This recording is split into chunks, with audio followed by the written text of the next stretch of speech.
tinha e tem a plena convicção de que algo aconteceu em Varginha. Foram capturadas criaturas, a gente não sabe. ET, não é? É uma criatura diferente, né? Tem naves, objetos voadores não identificados envolvidos em toda a trama, um monte, né? Apareceram antes, durante e depois, nos meses subsequentes. Criaturas foram capturadas várias, foi uma só, foram Sim. várias. Houve operações feitas, por exemplo, no Rio Verde, pela Sim. ESA, com militares que chegaram a me descrever, me mandaram carta, desenharam a criatura, né, que eles estavam procurando no rio lá, porque quando a nave caiu, várias criaturas se debandaram ali pela mata. Inicialmente ali na mata do Jardim Andere, onde foi capturado uma criatura ali no barranco, e depois capturado mais duas criaturas dentro da mata ali, né? Que antigamente tinha uma mata. Eu não sei se hoje ainda existe essa mata. Deve existir, porque passava um trilho do trem lá embaixo, então tem uma mata ali que provavelmente deve ter ficado preservada. Eu sei que a parte da rua da onde o pedreiro viu o carro de bombeiro chegando, eles descendo com as redes, pegando a criatura, tudo, estava batendo uma laje ali.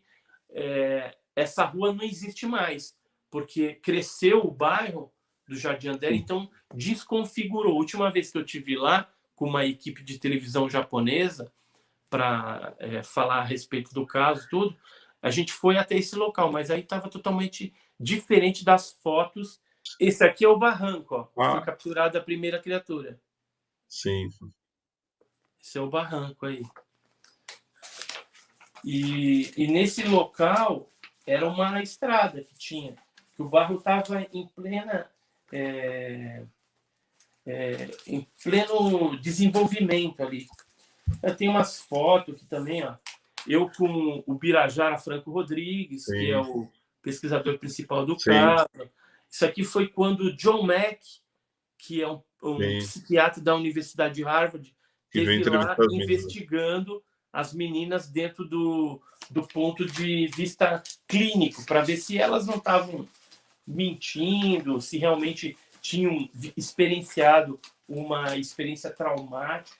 E no final, ele falou que realmente elas tiveram um avistamento diferenciado, né? Isso aqui é interessante. Isso aqui é uma foto do local onde teve o número 1 é a primeira captura pelo Corpo de Bombeiros, a número 2 é a captura feita pela ESA e a número 3 onde as meninas viram no terreno baldio. Então o local era assim, era bem ermo. Hoje está cheio de casa lá, né? Então você vê que é bem perto. E a criatura que as meninas viram devia estar fugindo dessa operação que o Exército fez de captura. A gente chegou até a conhecer um desses militares mais rasos que participou da captura mesmo.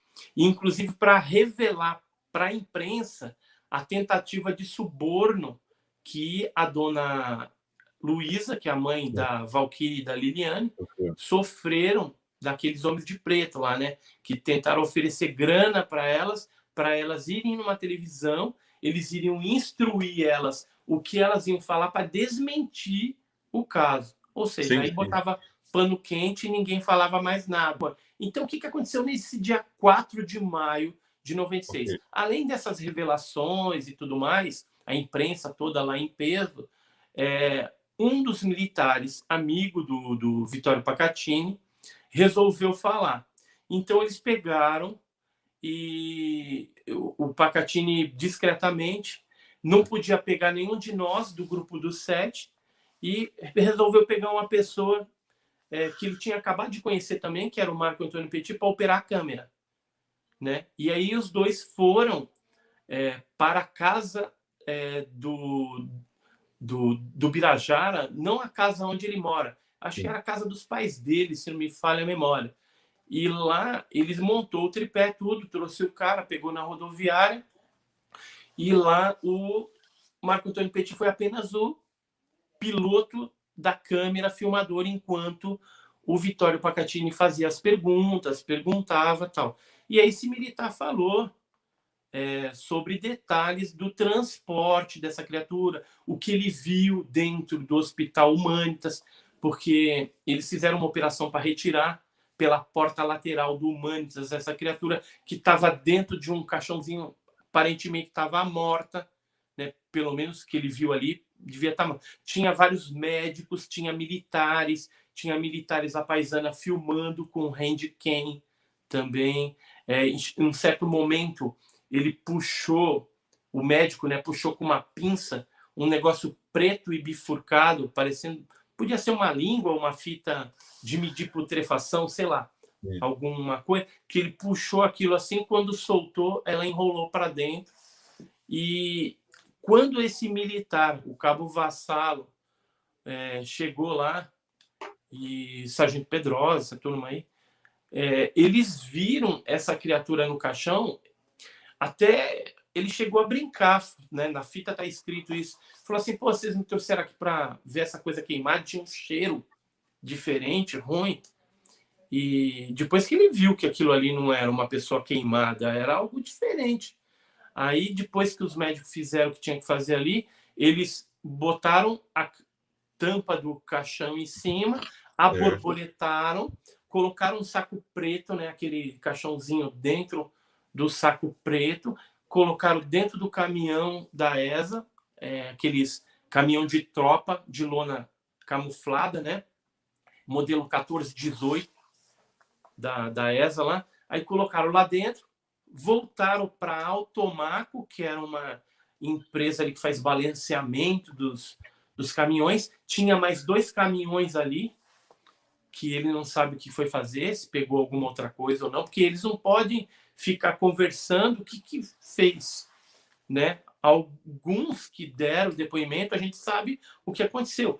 Outros caminhões pode ser que foram só para despistamento também, porque essa operação da retirada da criatura demorou bastante tempo. Veio um caminhão, depois voltou para automático, depois veio outro, depois foi outro, ficava aquela bagunça. Por isso, uma movimentação grande ali perto do Hospital Humanitas. E aí, quando eles retiraram, que eles foram para a ESA novamente, o que esse militar relata? Que eles entraram direto pelo portão da ESA sem cumprir um normativo que, em situações normais, sempre se cumpre. Geralmente separa o caminhão, é anotado a quilometragem, tudo, né, para onde foi, para onde que veio, tal. Isso geralmente é feito, mas naquele dia não.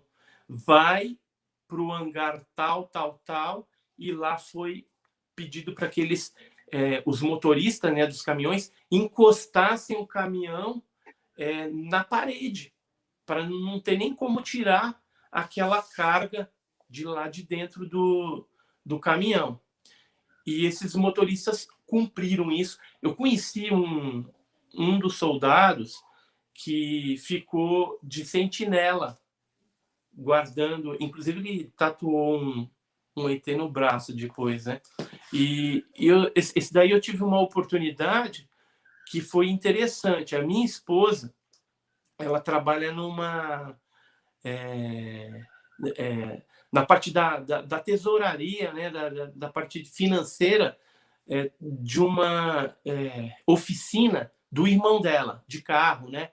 Conserta carro. E esse soldado, na época, veio trabalhar, veio lá de Varginha para trabalhar aqui em São Paulo. Certo. E ele era de lá, ele acabou contando alguns detalhes desse vigia, né? Dessa vigia que ele fez das criaturas ali naquela noite, antes do comboio sair da ESA de Três Corações e ir para Unicamp. Porque o que aconteceu? Quando os motoristas deixaram os caminhões ali, o pessoal mais graduado, ou seja, o capitão Ramírez, o sargento Pedrosa, o pessoal mais graduado, eles foram para a sala do tenente-coronel Olímpio Vanderlei. Aí o tenente-coronel Olímpio Vanderlei falou assim, ó, vocês acabaram de participar de uma missão ultra secreta, conto com a descrição dos senhores, amanhã a gente vai dar prosseguimento a essa missão. Se vocês quiserem dormir aqui dentro do quartel, pode dormir, mas quem quiser ir para casa também, beleza, amanhã, 4 horas da manhã aqui, para a gente dar prosseguimento. E aí, 4 horas da manhã, estava todo mundo ali, pegaram os mesmos motoristas, os mesmos graduados, pegaram os caminhões, fizeram um comboio com viaturas não, carros civis normais para ficar na frente e atrás, e os 3 caminhões no meio. E aí foram para Escola Preparatória de Cadetes, que é um prédio cor-de-rosa que tem lá em Campinas. E aí, chegando lá, os motoristas foram dispensados e foi trocado os motoristas dos caminhões. Falou, vocês podem ficar aí, tomar café, jogar bola, tal, e mais tarde a gente vai voltar lá para essa. Beleza? Beleza. Pegaram outros motoristas, que são ali de Campinas, e esses motoristas foram para Unicamp, junto com esses militares que estavam ali, o sargento Pedrosa, né? Essa galera aí. O tenente Tibério parece que já estava até lá na frente, já tinha chegado, foi antes, para lá para preparar o esquema com o Badam Palhares, e na entrada, né, dessas criaturas. E aí eles foram deixar as cargas e voltaram. E aí, quando chegaram lá, estavam os motoristas. E um desses motoristas estava lá voltando já para a ESA. Aí o sargento Pedrosa falou assim para ele assim, pô, meu, a Unicamp é grande, hein, meu? Isso aí tá tudo nas fitas. A Unicamp é grande. Aí ele falou, Unicamp? Mas eu não tive... esquece. Não falei nada. Né? Ele esqueceu que trocou os motoristas, né? E que tinham ido para lá, né? E os motoristas mesmo só levaram, pegaram lá no Humanitas, levaram para a ESA, dormiu lá, no outro dia às 4 horas da manhã saíram, foram para Unicamp e aí entregaram as cargas na Escola Preparatória de Cadetes, e de lá é que outros militares levaram as cargas para o Badam Palhares e o Conradin Metz, que é um alemão lá. O Badam, só para você ter uma ideia, ele nega, o Conradin também nega. O Badam, teve uma entrevista dele para o Goulart de Andrade na época, que ele negou tudo. E ele vai continuar negando. Ele chegou a falar para alguns amigos assim mais próximos, comentar tipo que tentou dar iogurte, alface para a criatura viva, né? Tentou algum tipo de comunicação, mas que a criatura não era inteligente, né? Mas isso daí nunca ele vai vir a público falar que é verdade, que aconteceu. Por quê? Porque ele assumiu, deve ter assinado alguma coisa junto com o exército e simplesmente ele fica amarrado, porque na época a gente investigou e descobrimos que ele não recebia o salário da Unicamp, ele recebia salário direto do exército. Então aí está explicado, né? PC Farias, ossada de Perus, né? Um monte de coisa, cara. Então, com certeza. E se você falou aí da autópsia do Rei Santilli, lembra? Sim. Isso aí foi um ano antes, foi em agosto de 95. Foi no ano antes de Varginha, que Varginha foi a partir de janeiro de 96. E você lembra quem foi o médico chamado para dar um parecer a respeito da autópsia? Foi o Badam. Por quê? Então, será que não tem coisa aí? Com certeza. Naquela época, se você buscar a matéria do Fantástico, lá, sei lá, acho que foi Fantástico que saiu. Foi o Badam lá falando a respeito. É lógico que aquela autópsia foi fraudulenta, né? Foi o Rei Santilli ganhando grana nas costas de um monte de gente, da Rede Globo mesmo, pagou na época 10 mil, alguma coisa, não sei se era cruzeiro, cruzado, que já mudou tanto essa moeda aí, que a gente não sabe, mas foi uma grana preta que a Globo pagou para ter exclusividade, né?